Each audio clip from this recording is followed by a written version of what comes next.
আল্লাহ তাআলার কুদরতি পা জাহান্নামের ভেতরে ঢুকিয়ে দিবেন। জাহান্নামের সবচাইতে হালকা আযাব হলো ওই ব্যক্তির আযাব যার পায়ে দুটো জাহান্নামের আগুনের জুতা পুড়িয়ে দেয়া হবে। ওই আগুনের উত্তাপে তার মাথার মগজগুলো ভাতের মারের মতো টপ টপ টপ টপ করে বেয়ে বেয়ে পড়বে।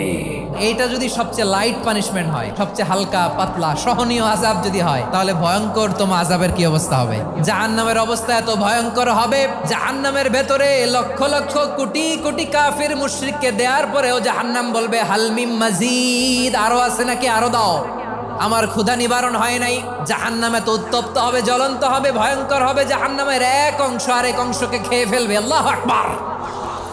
জাহান্নামের রক্ষী ফেরেশতারা কি করবে তারা নিজেরাও বুঝতে পারবে না। কোনো কিছুতেই যখন জাহান্নামকে শান্ত করা যায় না, আল্লাহ তাআলা তার কুদরতি পা জাহান্নামে ঢুকিয়ে দিবেন। দেওয়ার সাথে সাথে জাহান্নাম থেকে আওয়াজ আসবে, কাত বিইজ্জাতিকা ওয়া বিকারামিকা, আল্লাহ আপনার ইজ্জতের কসম, যথেষ্ট হয়েছে, আর লাগবে না। সুবহানাল্লাহ বলেন।